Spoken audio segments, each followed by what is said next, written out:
Hey, what's up, everyone? This is Carlo at 4GQ TV. I have Dreadpool on the panel with us. We have a very special guest tonight. Her name is Cahni Konig. Connie, can you tell us a little bit about yourself? I sure can. Um, I am a paranormal investigator, of course. I've been doing that probably since before I was born. I, you know, was always infatuated with the horror movies and the ghosts and the unexplained and all those types of things as a child, and um, had a lot of fear surrounding that at the same time.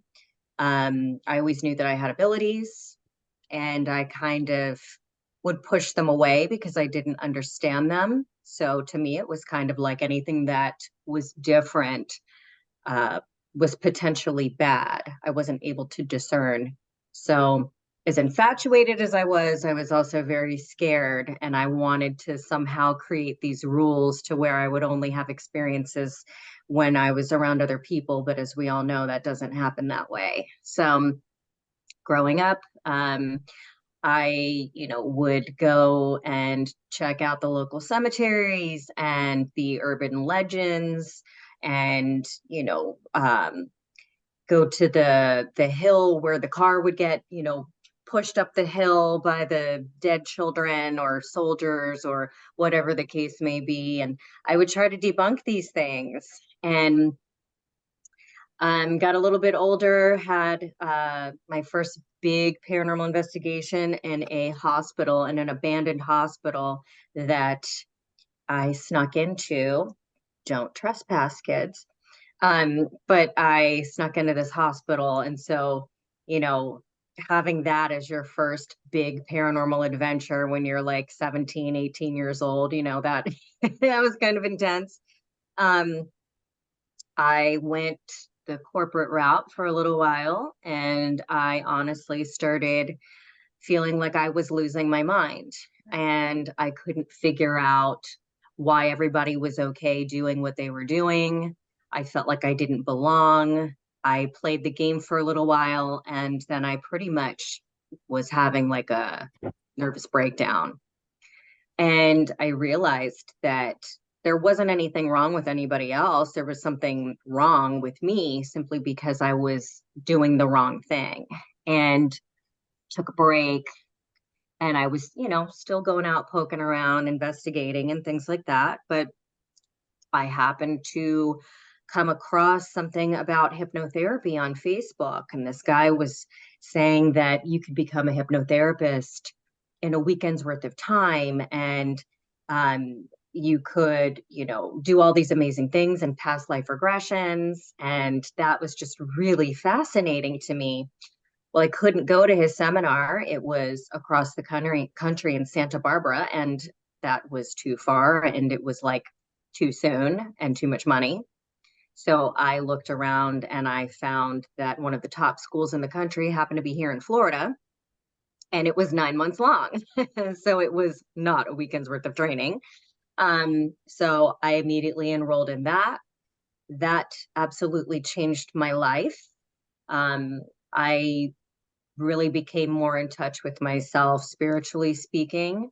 I opened my office here in Brandon, Florida in 2015, but I felt like things were still missing. And that's when I started really working on my psychic mediumship development. I thought that that was very important, because I didn't want to have fear anymore. And I was having experiences and opening up more. And it's kind of like I would investigate, but I was still scared and I was still holding myself back and hesitant.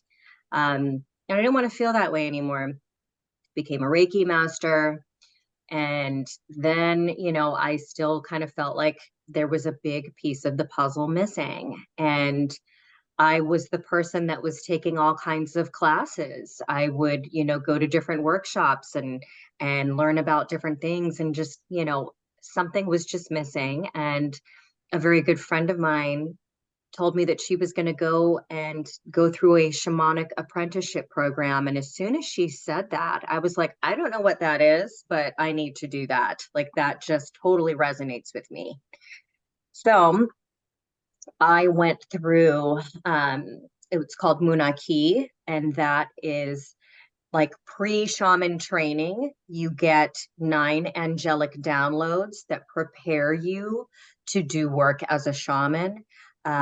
It helps you in so many ways to get in touch, psychically. It connects you with the other shaman in the lineage. It connects you so that time, you're able to bend time. You're able to do these different things during the healing sessions. um, Truly, truly amazing experience. And then I went through the actual apprenticeship program and became a full Mesa carrier shaman from the Incan Peruvian lineage of the Caro. The Caro wanted their teachings to be brought to the West. So, like, I'm not Native American. And if I tried to go and be a Native American shaman, they're not going to allow me to do that. However, with the Caro, they wanted their teachings to be brought to the West because they're a dying breed. Their kids are not wanting to do this. They don't want to be, in the mountains growing potatoes and raising llamas and stuff. They want to, be out in the world and having experiences. So they are working with us. And so I went through a very, very intense program. Um, and I do shamanic healing sessions now, and I absolutely love it. But I do things like soul fragment retrievals. I do soul contract review, and we can change the soul contracts. I remove energy from the body that doesn't belong there, things that are heavy, or things that we've just picked up along the way. Depossessions. When I use the word depossession, I don't just mean demonic. It could be, entity attachment. It could be ancestral, which is the most common. Um, I do work in the energetic field. I work in the spirit world. So I do a lot of healing in different ways. And hypnotherapy and shamanic healing are similar in some ways. They're different in others, but they're both a very good fit for me. And so my life is just all about the paranormal. I'm the lead investigator for the Paranormal Existence Research Society on the west coast of Florida, headed by Bill Slevin. I'm also a member of the Warren Legacy Foundation for Paranormal Research. I do a lot of paracons and events and things like that. So yeah, I'm pretty boring. So No, that. and I have a haunted doll. I just got a haunted doll Oh, recently. oh no. And I don't have her here. I don't have her here, but let me just tell you, I was at an event and I see a table and it said haunted dolls. And I'm like, oh, okay, sure. Haunted dolls. Everybody has a haunted doll. So I thought, let me go over and look at these things. So I started walking over. And as soon as I started walking over, I was just smacked in the face by this energy. And I was like, wow, something's real here. So I pick up a doll that I was drawn to, and the feeling didn't change. So I put her down, and then I went to pick up another one. And as soon as I went to pick it up, that feeling went away completely. So I was like, well, it was her. So I bought her $20, and she is very active. Um, I've had quite a few experiences, even though I've only had her for a brief amount of time. So, yeah, it's very interesting having something like that in your possession. And I had always said I was never going to have a haunted doll. I was like, I don't want to be, having something in my house that could be disruptive or cause an issue with my animals or anything like that. And she doesn't, but she makes herself known, and she may or may not have sabotaged a few things for me, but Now, when you say haunted doll, a lot of people immediately think of like dolls like Annabelle or demonically possessed dolls. So, in the term haunted, do you refer to just negative energy, ghostly energy, demonic energy?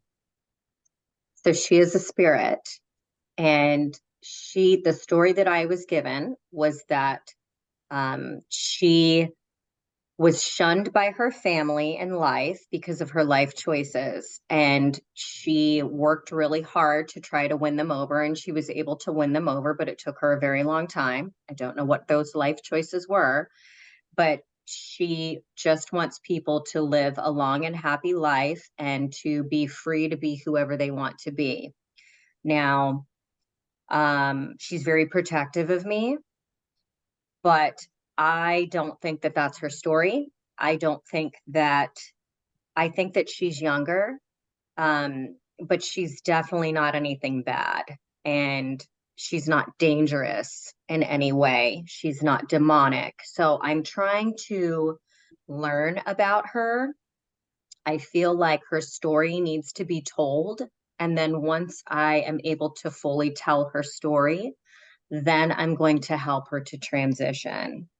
And I believe that that's why I have her. I wasn't just meant to have her just to immediately transition her. It's, you know, everything is a lesson and an experience for me. And even when I've had like paranormal trauma, it's always a lesson. And I want to look at things, you know, through those eyes. So she's another lesson for me. So, you wouldn't recommend just anybody going to any table saying that they have haunted dolls to just buy one. Obviously would, you would have to know what you're doing. You would have to be cautious with um, the assumption that it's a haunted doll. And then if it is, you'd have to be cautious with, you know, what could the haunt or possession be, correct? Well, anything can have an attachment, and we have to remember that. And we do have to be careful, because if you're seeking something out like that, you could get in over your head. You could also be wasting your money. But you know, I really, that, and that's why I didn't want to seek something out like that. I was like, you know, I don't want to have something that could be disruptive. If it was disruptive, if she was disruptive, I would have sent her to heaven. I would have sent her where she needed to go. Um, Luckily, you know, I'm able to do that. Not everybody is. And so, you know, if somebody has something in their possession that they're having an issue with, they need to reach out for help. But yeah, I don't think that people should be seeking that stuff out if they don't know what it is that they're dealing with. But that's their prerogative if that's what they want to do, you know, like people playing with Ouija boards. I have nothing against Ouija boards, but if you don't know what you're doing, then that could be a problem. I heard many. I I told Bill I listened to many of the different priests that talk about demonic possessions, and there was a story in there about a Ouija board, and they thought they were communicating with somebody they knew, but they were allegedly tricked by a demonic entity that opened up a door. So when you say Ouija boards and that stuff now, that's I always think about that like as the first thing that's gonna come through a Ouija board. Well, here's the thing too. A Ouija board is a tool. So if you're, you know, paranormal investigation, or if you're on a ghost hunt, you know, and you're using tools, you're using tools. You're opening the lines of communication. So whether it's a Ouija board or a spirit box or, you know, anything, you need to have respect for it. You need to know what you're doing. Um, but it's also about who you're with too. You know, if you're with a bunch of drunk people that don't know what they're doing and you decide to whip out a Ouija board for fun, you know, who knows what you're going to get. So I think that people need to um, tread lightly with certain things. You know, there's certain things that you don't do in your own home. Um, some people don't want to listen to that, but you know, I know people that have claimed to have opened multiple portals in their own home and kind of started freaking out about it and were losing it because they had done that despite my warnings. Um, but you know, people are going to do what they're going to do. Okay, mental note. Next time we play with the Ouija board, we go to Carlo's house. Nope. Nope. Absolutely not. And get That drunk. Yeah, that too, no. right? No, because that Um, was part of that story is that they were intoxicated when it happened. So no. Well, that's interesting. Yeah. so can I ask? I'm gonna double back to you said Reiki master. Yes. Can you give me a little bit more of a definition as to what the Reiki master is and does? Sure. So Reiki is a form of energy healing. And essentially what it is, it's universal life force energy. You can say it comes from God or heaven or source or wherever you want to believe it comes from. It comes from above, and it comes into the practitioner, and then it comes out of the practitioner's hands. So you don't have to be a Reiki master in order to do Reiki. There's different Reiki levels. So the first level, you're able to do Reiki on yourself. The second, you're able to do Reiki on others. And the third, you're able to essentially attune others so that they have the ability to do it as well. Some people have the natural ability to do Reiki. It's like that veil is not there, so they can naturally do it. Some people don't realize that because anybody can do it. Some people don't realize, what they're working with or how to do it. So that's why it's helpful to have the attunements and to, you get specific symbols and things like that you utilize. But the energy flows through you and it goes wherever it needs to go. So if I put my hands on somebody's head, but it needs to go into the heart chakra, it's going to go into the heart chakra.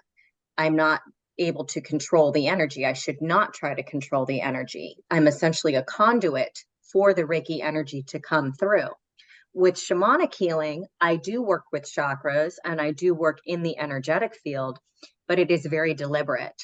So if I am working with your heart, if I'm working with your heart chakra, I'm working with your heart chakra. If I've got my hands on your head, then that's what I'm working with. So it's different in that aspect. Okay. I want to double back on something else. Sorry, Dreadpool. But something I was really interested in. This is something that I also asked other people in your field. When it comes to spirits or just regular ghosts, however the layman might call them, but regular spirits, ghosts, people that might be stuck here or whatever. Do you feel like that they understand what's going on around them? Like they're living in a separate time, in their own time, but they see us around them? Or do they Like in The intentionally? Others, like the movie The Others, Uh, where Have you Nicole seen that? Kidman, like she didn't know. Oh, yep, Right, She something didn't like yeah. know, and then she became aware, yep. that type of thing. They know, they're aware, unless they choose not to be aware. You know what I'm saying? So if they're replaying a scenario over and over and over again, maybe they're seeing the building the way that they saw it, and that's what they see. And that's why, you may see a spirit that's walking, but they're walking through a wall. Maybe there was once a door there because what they're seeing is different, you know. There's spirits at different levels of awareness, I believe. And, you know, there's no limit to time. So, and that's kind of hard to like wrap your head around. And part of me doesn't like that in a sense, because it's like, you know, they could be in multiple places at the same time. They can be heaven and they can be here. So they're in heaven, they're receiving healing, but they can also be here. They could also maybe be in another location. What I've always wondered, I am not like I'm Connie in this life, but my true self, my soul, is not just Connie. I'm a fragment of something greater. So I could be haunting a place right now. A different me could be haunting. Let's say past life Connie is haunting a location. If I do healing work, if I get healing, will that potentially stop that haunting? Because perhaps that's a fragment within me that needed to be healed. Or if I have a past life regression and I go back to that past life of past life Connie and I help with that healing, does that stop that haunting? You Could know, like and I don't know how I can get the answer to these things, but could that be something similar to uh I know today everybody's into the comics and all that, but I'm being serious about this. Could it be like a parallel universe where to them it's real life, but to us they are what we see as spirits, and vice versa? Like how you're saying that, you could be haunting someone else at the same time. Well, I believe that the spirit world is very real because I go there on a regular basis, and it's not when I'm in the spirit world, it's very different. This may be very heavy for some people to take in, and if you don't believe me, then that's fine. I can only share things based on my own experiences, and for me, I tell people go have your own experience. But I go into the lower world frequently. I go to the upper world. I go to the middle world, which is this world. So the upper world is heaven.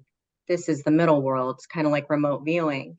I do go to the lower world. So in the lower world, there's no people. There's no people in the lower world. So people are not going to hell, but there are things that are there.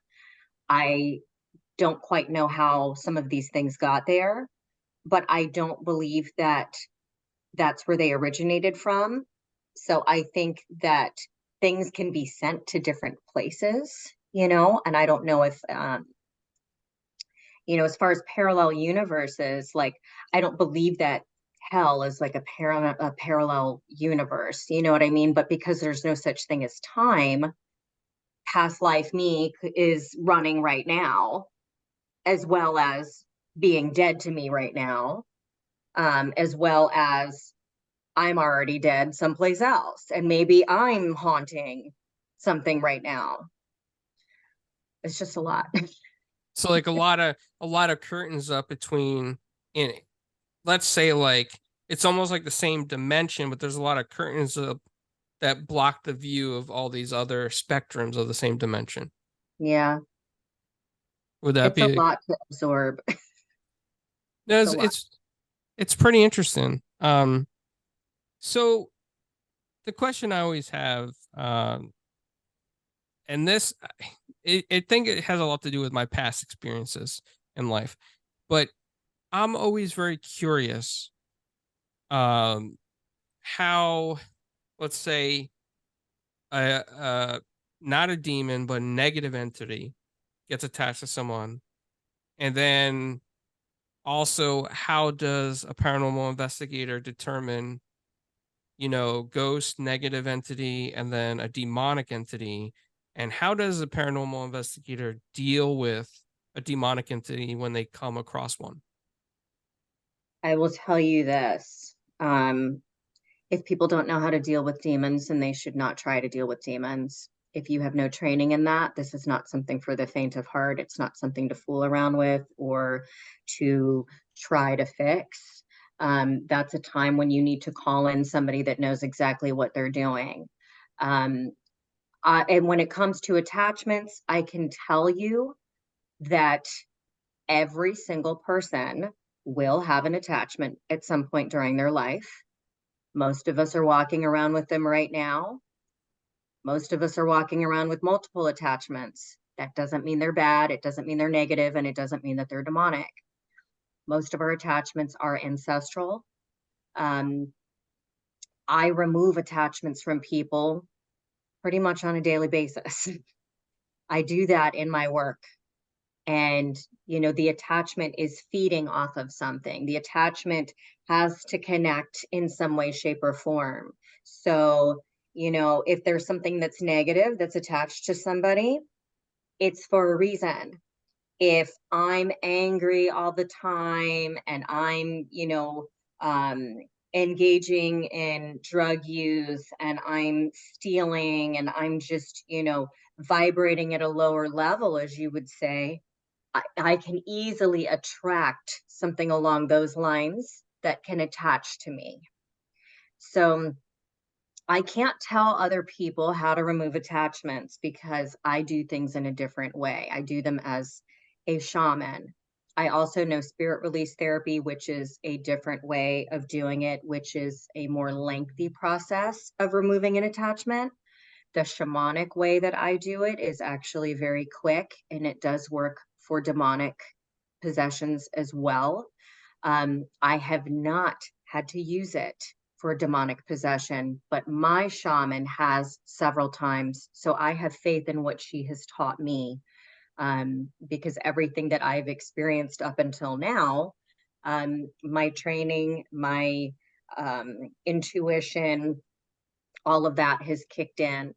So, you know, a lot of times people will think that something that is negative or bad is demonic just because they're feeling that it's bad or evil. You know, there's people in life who are bad. I don't believe that people are evil. I believe that people do evil things, but I also come from the mindset that we have contracts, we have agreements before we come here, and some of us have agreed to come here to play the villain in order to teach somebody or many a lesson.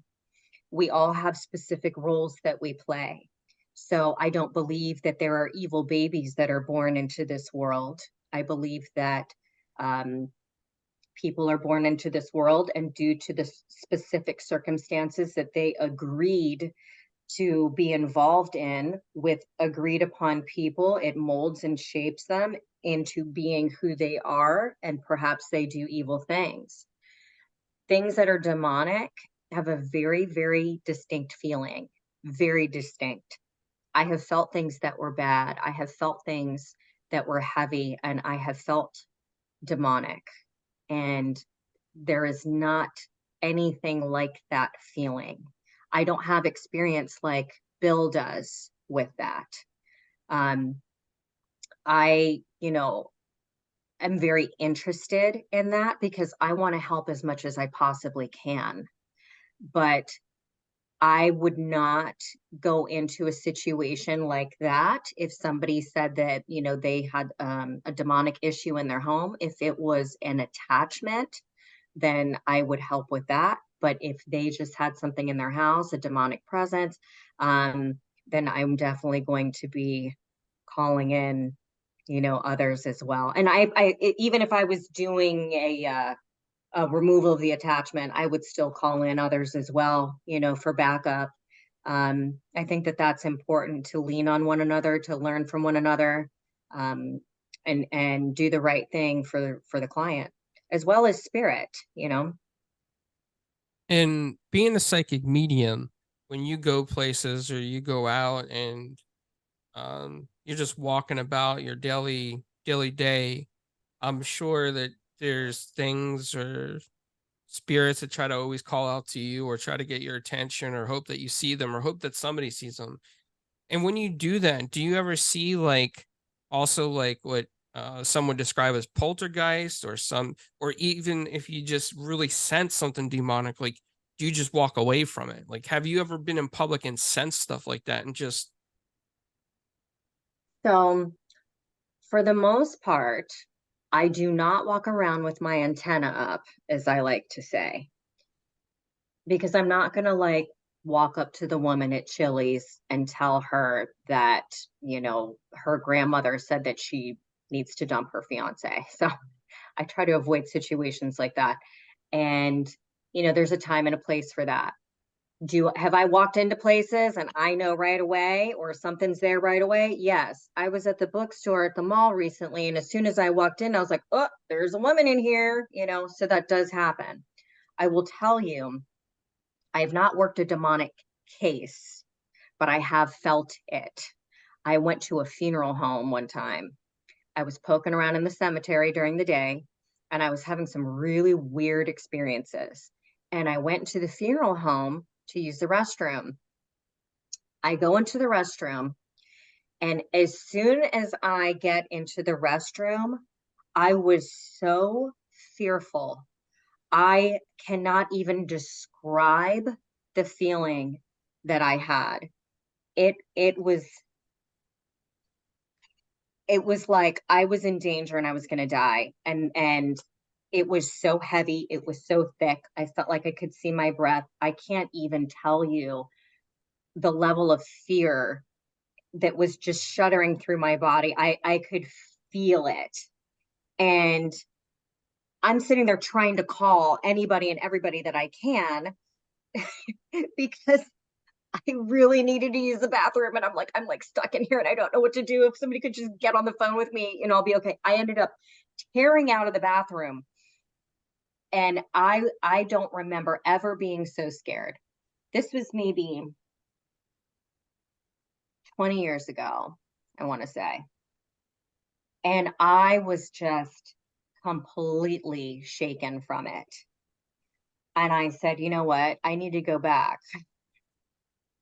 So I went back 2 days later and it was gone. It was gone. Now, back then, I didn't know all the things that I know now. I didn't know all the things about spiritual protection that I know now. And I'm very protected. I tell people that you need to engage in spiritual protection. You need to do things with reverence. I don't walk around thinking that because I'm a shaman that I'm impervious to spiritual attack. I'm actually more prone to spiritual attack. So I make sure that I am protecting myself. So had I been in that situation, I'm sorry, there's a giant bug on the ceiling. I don't want it to get into my belongings. But I would have done some protection and maybe tried to see if I could remedy that situation that day, because I don't know if it had to do with a body that was there or what, if they were actively working on somebody. I have no clue. But that situation was so intense. I have not felt anything so intense in my life. And I had another experience where before I go to a location, a lot of times I can remote view into it. And sometimes it just happens spontaneously. And I remember, and it's a location I've been to before, Old South Pittsburgh Hospital. I was picking up on this man, and he looked like maybe he was a maintenance guy. He was wearing coveralls, and he was a really big guy. And he was kind of threatening. And I went into this room, and when I went into this room, I felt a demonic presence. I could feel it. So it was very bizarre because I'm remote viewing into this. So I'm feeling it, but I'm not there, So I was like, oh my God, like this is crazy. Well, when I went there, I did encounter the man. He was pretty angry. He was just very protective. At one point, I was in a dark hallway. I was with two other people, and this man manifested 4 feet in front of me, solid, and charged me. And I jumped out of the way, like a little startling, but I did not walk into a room and encounter anything demonic. And I fully believe that he did that to try to scare me into not coming for some reason. And I don't know why, because I wasn't coming to harm. So it was strange to me that would show itself in that way. Now, if I'm someplace and I feel that there's a spirit there, like I was in a mausoleum recently, and there was a spirit of a little girl in there, and so I helped her to transition. So I'm here to help. If I can help, I'm here to help. But I'm not gonna, like I said, just go up to some stranger and start doing readings and stuff like that. That's not my thing. I don't know if people necessarily like that. I've had people come up to me and try to tell me things, and whatever they're saying, like, absolutely does not resonate with me. And I'm kind of like, I didn't ask you, and you're completely wrong, So I try to avoid that at all costs. I kind of just try to like walk quietly, feel out what I need to feel out, and help, whenever I can. But yeah, those are the only 2 times where I have felt something like that. And it is such a distinct feeling. I can't even describe it. It is so different than an angry spirit or sadness, or even like several sad spirits or angry spirits or threatening spirits. I was tormented by a spirit pretty badly, and I have felt like my life was in danger from that. And it's still a different feeling. It's still not the same as a demonic feeling. All right. So we have the ghosts and the entities and the demonic. Have you felt anything like a divine or angelic um aura around somebody or something that just kind of Absolutely. Absolutely. So I didn't believe in angels until I saw one. And I was having a Reiki treatment done because I didn't really know a lot about Reiki and I was drawn to it. And so I was like, well, let me have this treatment done and see if maybe this is something I should learn. And as soon as I laid down and got all settled in, um, I saw, and when I say I saw, I was seeing here in my third eye, in my mind's eye, beautiful angel to my left. I could see the details in his wings. I could see like the fabric of his clothing, and it was so overwhelming and beautiful. And I remember thinking like, I'm sorry, like sorry, I said I didn't believe in you. And I kind of got this feeling that he was like, I don't care, like your belief in me has nothing to do with my existence, like whether you believe in me or not, I'm still here. And so I thought that was pretty cool, and so that really showed me, um, it opened my mind more. But I have worked with clients before, and they have had angels come to assist with their healing. I was with a client yesterday and I saw a vision of the Virgin Mary, and that's never happened to me before, but it was very, very beautiful. And I love what I do because it doesn't matter how many times I do healing sessions, they're never the same. And this bug is still trying to attack. Um, it's one of those things with like a million legs, and I'm just trying to get away from it until I can get it outside. um, but you know, it's so cool because every day my life is paranormal. You know what I mean? Every single day, the things that I get to do, I'm so lucky that I get to do this stuff. But yeah, I've been around people before, and I can just feel like I just feel their light and feel their energy. And um it's a beautiful thing when you can just be around somebody like that and pick up on that. It's certainly a lot better than being around somebody that's like really, really heavy and you're like, I think I need to get away from them, because that's happened before. I've been at a few places and somebody will be around and I'm like, yeah, I can tell there's something wrong and I need to get away from that. So okay.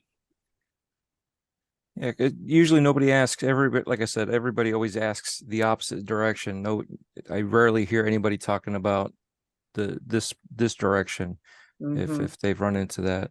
It's mhm. it's nice to know that there's a yin to the yang Oh, and so sure, forth. for sure.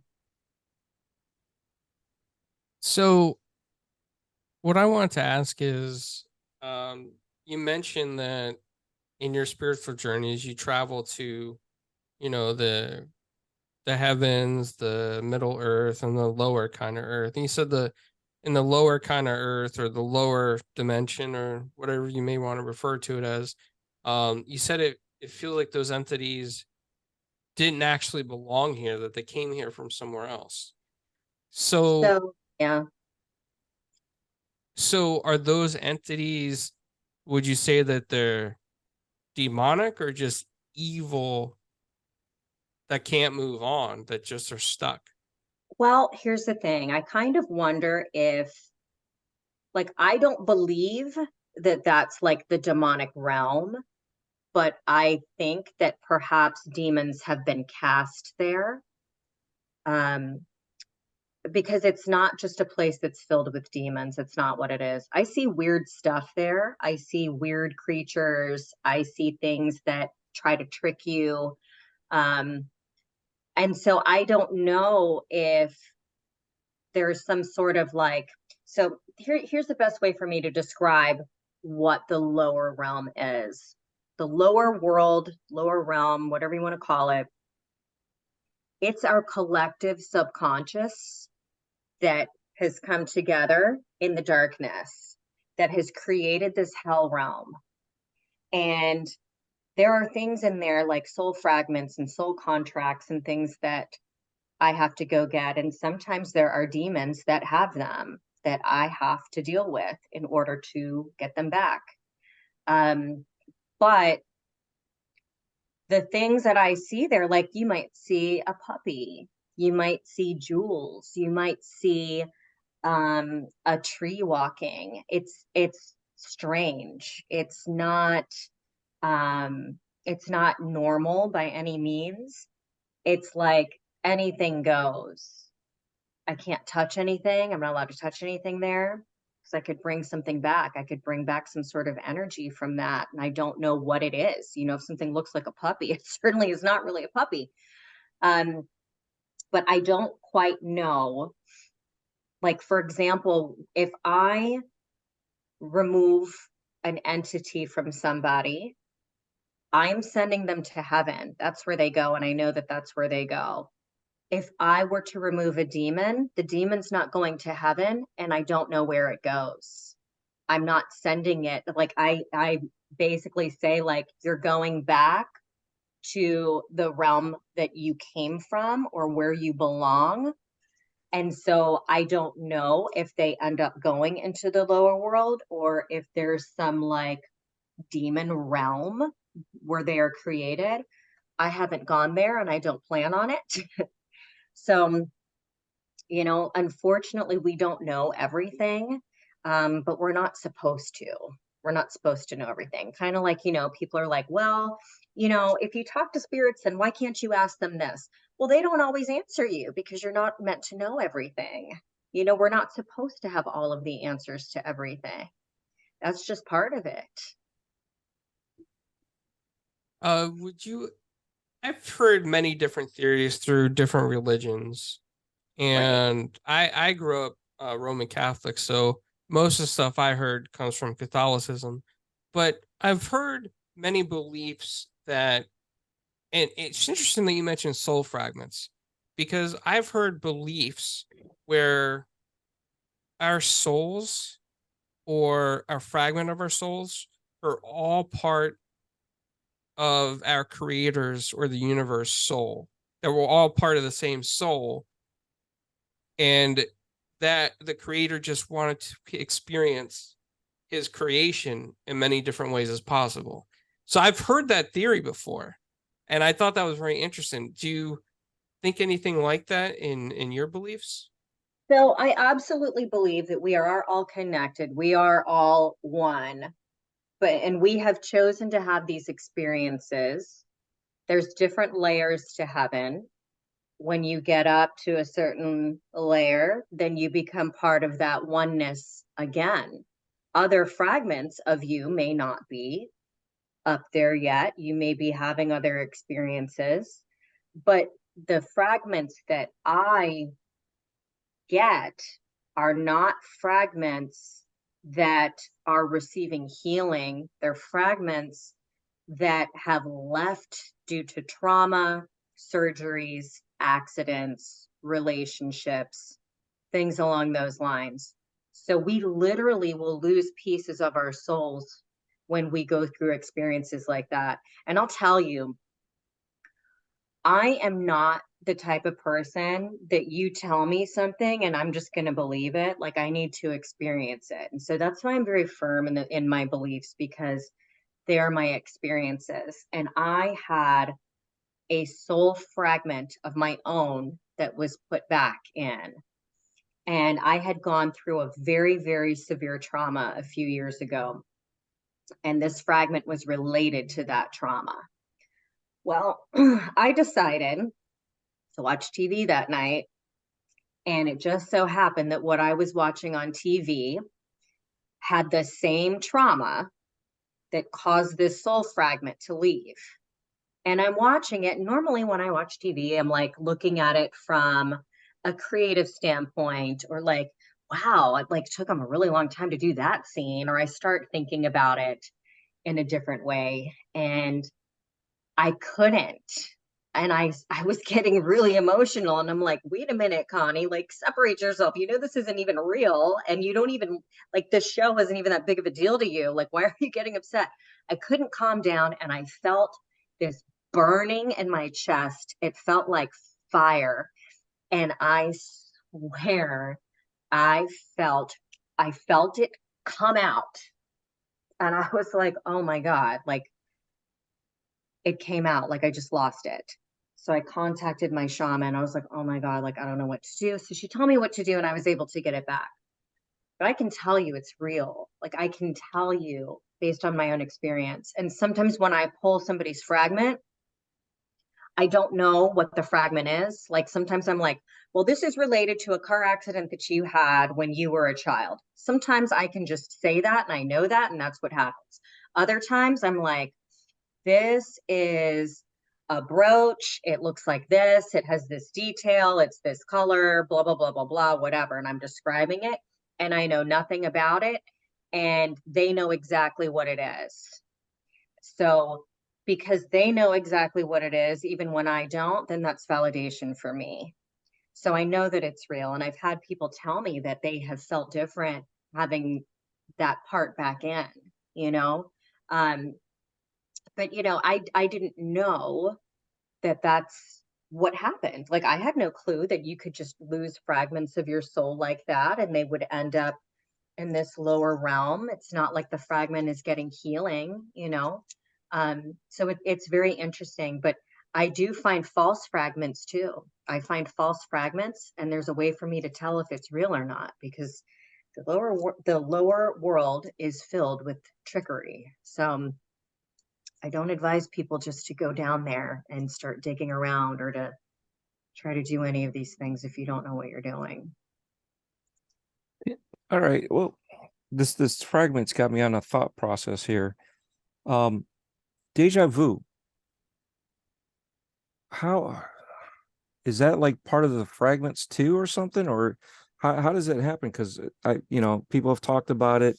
I've experienced it myself. It's like, hey, this is going to happen, and then this part is going to happen next, and it happens, where I can, recite something that we wouldn't know what it is until we see it scroll across via like a shirt or a car, a license plate, and just be able to, talk about, oh, this is what's next. What is that? Is that just something with our minds, or is it something more? There could be several explanations for that. We all have psychic abilities. Every single person, for the most part, I think can talk about like, oh my God, I knew this was going to happen. And how did I know this was going to happen? Or I had a weird dream and it came true. Or I just, had this crazy feeling and it happened. And it was just out of the blue. We all have it. So is it maybe like a psychic premonition? Is it a glitch in the time matrix? And maybe you were there and now you were pushed back and now you're experiencing it again? Is it that you in a parallel universe has experienced that? And so somehow you've connected with that? Like maybe there's some thing in the wormhole and you've connected with that? There's so many different theories to that. And honestly, I think it could be multiple things. Okay. And going into all this fragmented pieces of souls and this one dimension that we have here, one thing that also resonates with this is that I've heard many Catholic priests that do exorcisms say that the demons are not from the place that people typically think of as hell, that hell is more of a transitional place amongst Earth. Like it's not in any other realm, it's actually amongst Earth, and that the demons can't go to heaven and they got nowhere else to go. And all they want to do is just cause harm and destruction because there is no other life for them. Right. That's all they know how to do.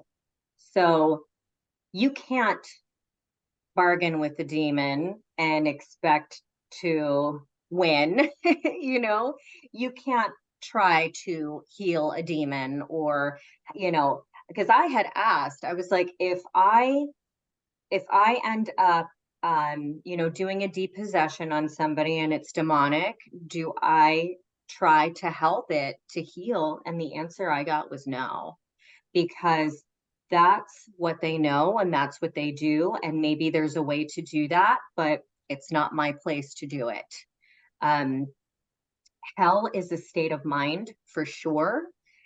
And I believe that if you believe that you are going to go to hell when you die, that you will, because you have created a hell realm. You've created that realm. But once you realize that that's not where you're supposed to be, then that realm no longer exists for you. And, you know, that's why I've heard people talking about, you know, NDEs, and one of my best friends, he's had one.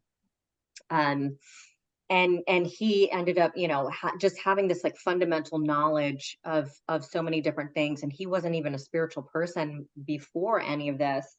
But you know, even he had talked about, you know, the different layers of heaven and things like that. But if you think about it, why would we go to hell? We are choosing this experience. We are, and this again, this is my belief. Before we come here, I'm saying, hey, Carlo, we tried this in a past life and I didn't get this lesson. So I want to try it again, but this time I want you to do X, Y, and Z in this way in the hopes that I can get this lesson. Well, that doesn't mean that you deserve to go to hell because you agreed to do X, Y, and Z to help me learn a lesson.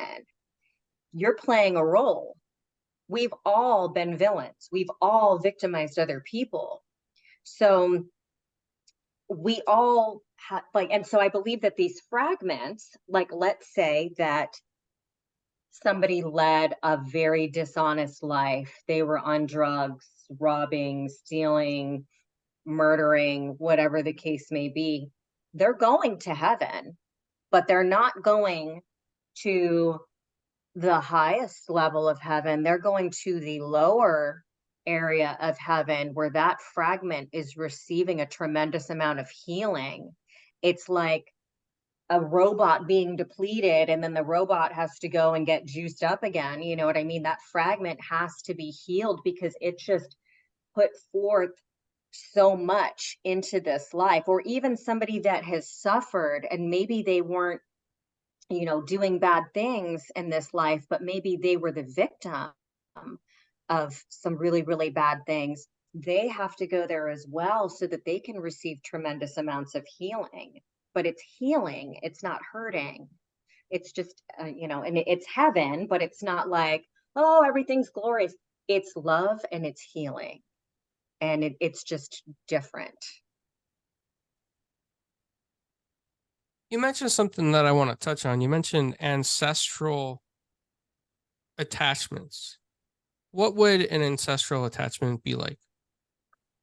I have seen several people with ancestral attachments. So it can be, you know, let's say a mother is dying and she's worried about her child and she dies, and her last thoughts, she's just totally panicked about this child. And so she ends up attaching to the child. Something like that could possibly happen. Because we are so tied in with our ancestors, sometimes our ancestors end up tying in. I had one client and she's very much into genealogy, and her great great great uncle was attached to her, but he was helping her on her journey to tell his story and also to help her with her own healing. So it was a very interesting thing. Now, that's not a bad attachment, but it shouldn't be that way. He needs to be off experiencing his own healing, and she needs to not have something attached to her energy. But I've had people who, their grandmother is attached to them, and maybe they've never even met their grandmother, but maybe the grandmother has just become concerned. Like maybe that was just her in life, and maybe she didn't cross over. And so she ended up hanging around and then attaching. So that can happen.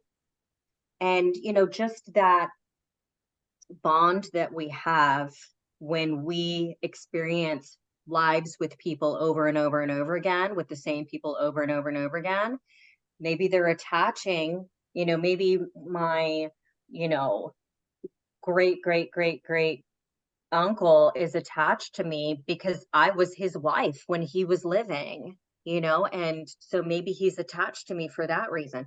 There's just, so many different layers to it. There's so many different things that it could be, but the most common ones that I see are ancestral.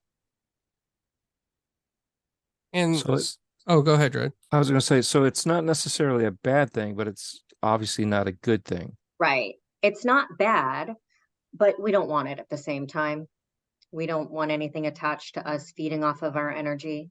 And even though it's an ancestor, and even though they may love us, they could also be fueling negative emotions, holding us back in some way, shape, or form, even though they don't mean to.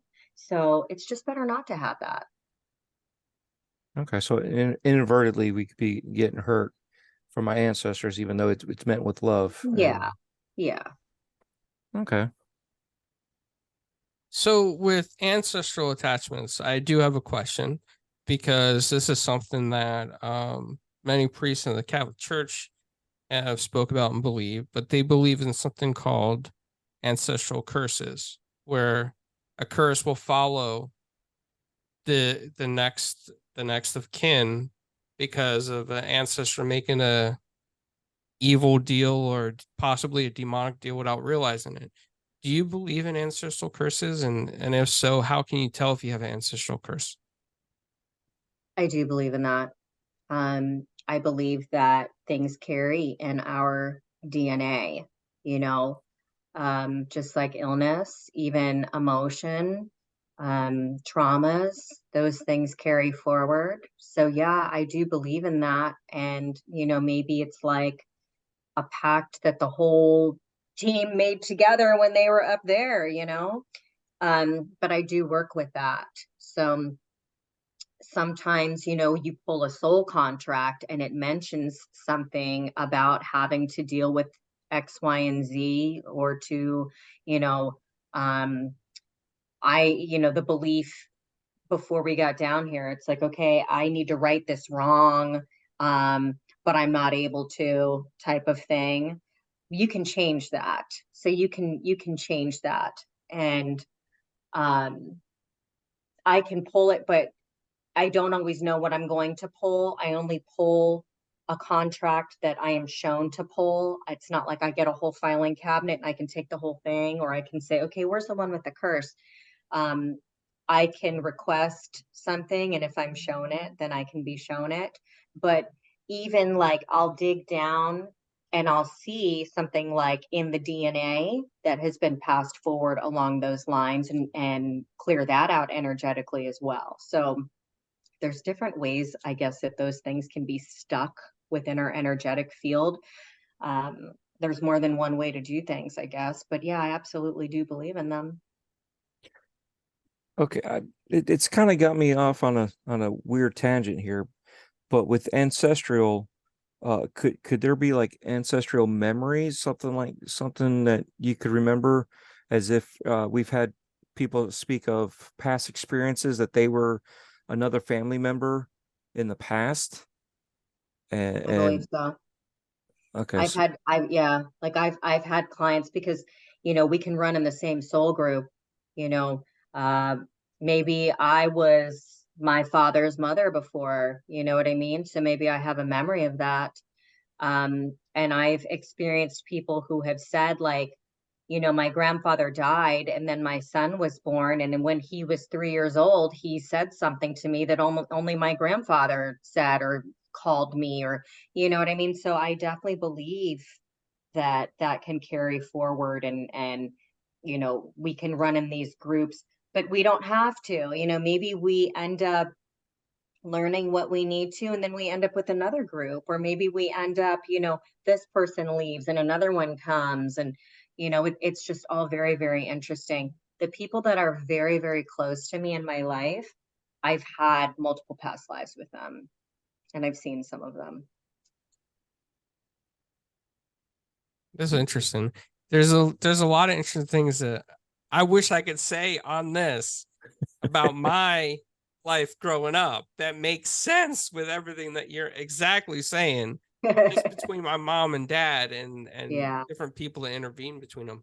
But everything is just like hidden heads on for me. And the ironic thing is that a lot of this is not even that far off from many different religions. If you study religions, many religions believe in spiritual energy and different things as well. So it's just mind. Shamanism is the oldest form of religion. So, things stem from these things. You know what I mean? They come from somewhere. I haven't studied Catholicism. I haven't studied any of that stuff. I don't know anything about that stuff, to be completely honest. I've never read the Bible. It was never my thing. I was never drawn to it. I see nothing wrong with anybody who has read the Bible or who believes in it or who follows it. That's not my path, at least not at this time, for me to do that. But it's definitely very interesting. But what I love about Bill and P.E.R.S. and the Warren Legacy Foundation is that we can have different beliefs about things and different tools in our toolboxes, but we respect one another. Like we have somebody that's a priest, and that's not in alignment with everything that I believe, you know what I'm saying? But we respect one another, and we know when it's like, okay, let's call this person in, or let's get this, or let's do that. And it's that level of respect that I really, really admire. Like, I love that it's not just like, oh no, it's my way or the highway. And for some in the paranormal community, it's like that. But I'm totally open. Like, I'm like, change my mind, change my mind. And I change my mind based off of my experiences. And, of course, when people say things to me, it might spark something, but I want to have the experience, that's what I want to change my mind on. And that's the thing. I think you kind of hit a point on something that we should all aspire in our own lives is we can have our own backgrounds, we can have our own beliefs, just respecting each other as human beings and knowing the strengths and weaknesses we have within ourselves and within the Mm-hmm. others, and knowing when to ask for help, For sure. and knowing when to step down for that help. That's very interesting. It's good to see that, at least in that part of the community, that you think that they would be at ends, between priests and other mediums and stuff like that. Like, I'm from Greek Orthodox, and my grandmother used to tell me what we call as secrets, because in the church, some of those prayers are considered witchcraft. Mm-hmm. So, and it's always been, here's the secret, and it's basically a prayer that it was handed down. And it's nice to see that, Cool. the companionship that we do, and that you're doing, with the rest of the group. And I think that's a lesson that more people need to learn, between politics, religion, just everyday Mm-hmm. life. Mm-hmm. So that's good example to put out for general public to practice also. Yeah. Well, and things change. There's different ways to do things. And I've you know, I know multiple ways of doing some things, and I'm sure there's multiple ways of doing other things. And I'm here to learn. Like, I'm not here to tell anybody that I know everything, because I certainly don't. And when you know everything, then you're like at a loss. You know what I mean? Because there's no way that you're closed off if you think that you know everything. And that's why I'm so excited about what I do. I'm so blessed to get to work with the people that I work with. I'm grateful for every client that I have, because I learn something from everybody.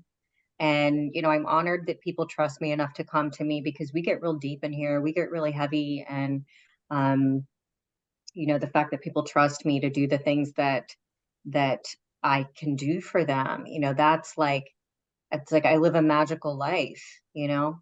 I had somebody the other day, like, he told me I was a witch, and he didn't mean it in a good way, but he's a friend of mine, and he's very, very Baptist.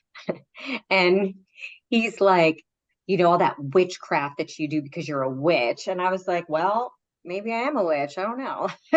You know what I mean? But I'm like, is that a bad thing? Like, you're saying it like it's a bad thing. Like, if you think that every, like, Santeria, voodoo, you know, these things, they have good aspects to it, but people have negative connotations when it comes to that. Hoodoo, you know, um, there's good and bad. There's yin and yang to everything. So um, I think that it's really interesting, you know, and it just makes me laugh, because I'm like, if you could just sit in my office as a fly on the wall for 5 minutes, like, I call myself a spiritual gangster. Like, that's what I am, because I have to go and I have to fight and I have to do all these things and fight to get these parts, and you know, do all this stuff. And so I call myself a spiritual gangster. It's cool, you know, but I'm fighting for the good, you know, I'm doing the good stuff.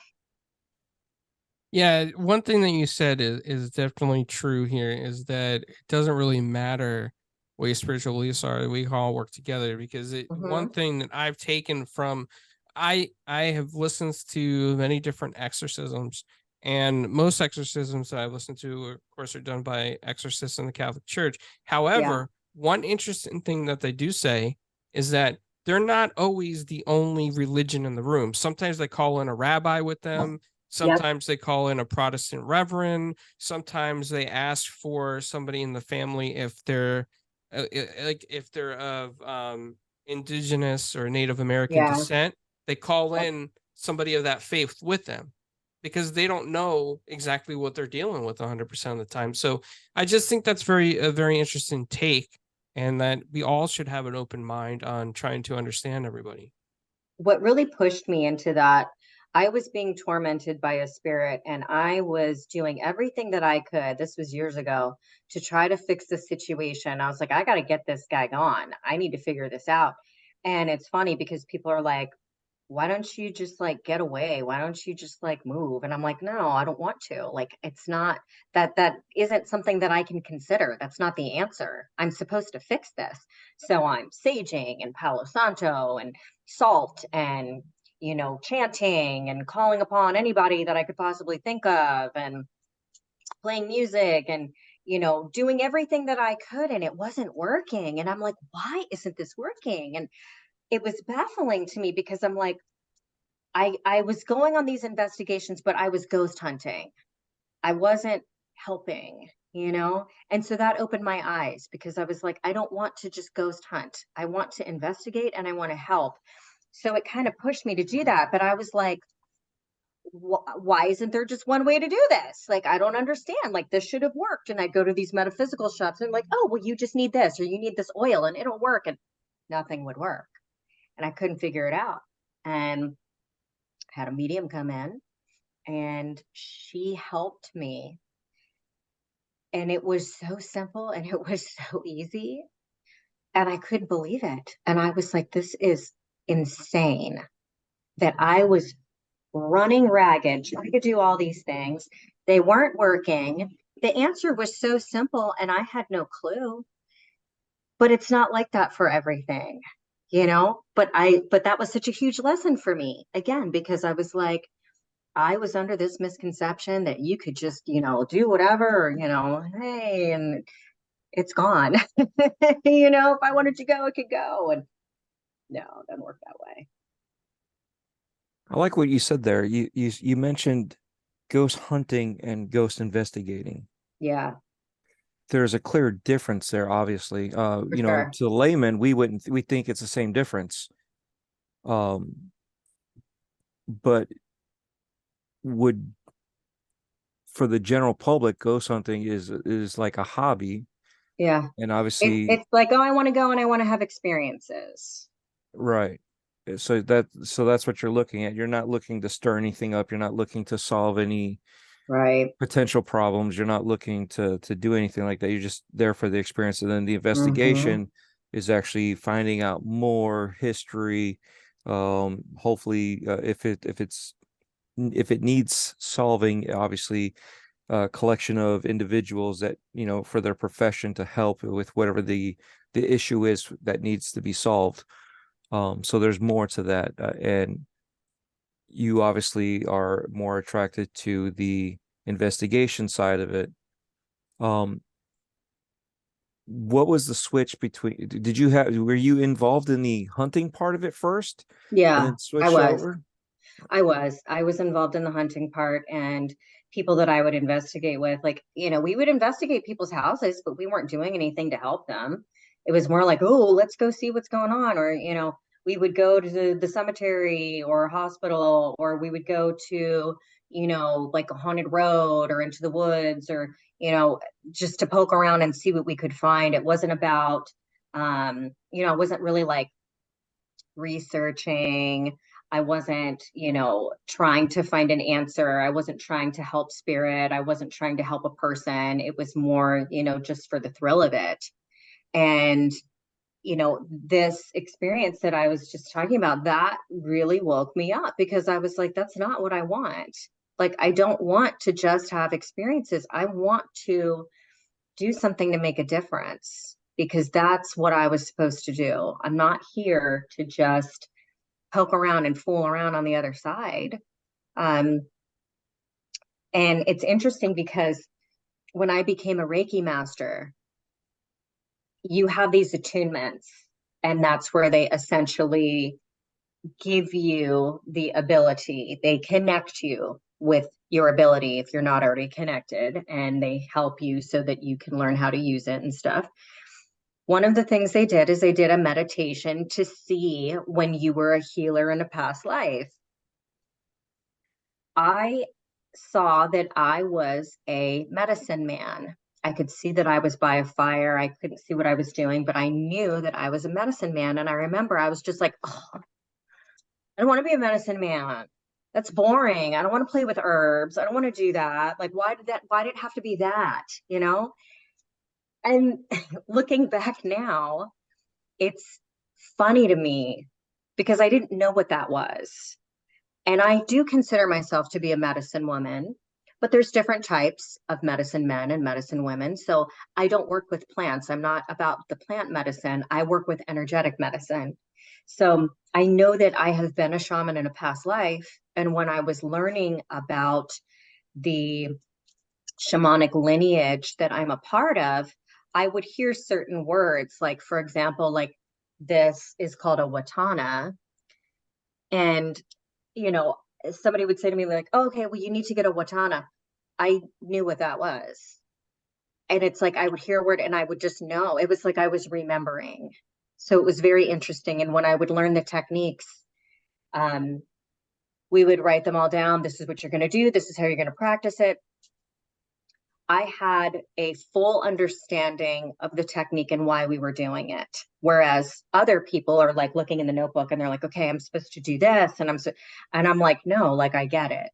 Like, I feel it. I understand it. It makes sense to me as a whole as to why I'm doing it this way. And so it was really like I was remembering. So it was Kind of pretty, like that ancestral memory we were talking about earlier. yeah. Okay. Jared, did you have any other questions before we wrap up? I was going to ask if we can shift over to TV and stuff. You've done some TV. Mhm. Now, is the support there when it comes to production side, that they believe you, or is it just let's just get the money and go? Um, I will say that I've walked away from projects that never exist. They never ended up coming to fruition uh, because the situation wasn't right, or there was manipulation, or there was something going on that I didn't feel comfortable with. I learned a hard lesson with one show that I was on that I won't mention. But I have not, I'll say this, I have anything that I have done on TV, I have not faked.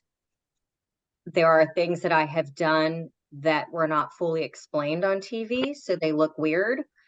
But they were not properly explained, but I wasn't faking them. And the way they were edited, it didn't make as much sense as if you saw the whole entire thing.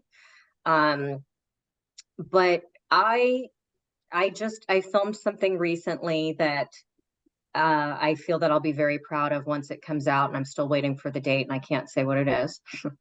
But there are some things that I'm very proud of, but I will not be part of something that is not real. You know what I mean? Like, and if somebody just wants me there for the wrong reason, then I'm not going to be there, you know? Um, I have enough faith in what I do and in my abilities and what I can bring to the table. And if that's not right for the situation, then it's not right for the situation, and it's perfectly fine. But, um, I've learned a lot from that. And Okay. again, everything's a lesson. So,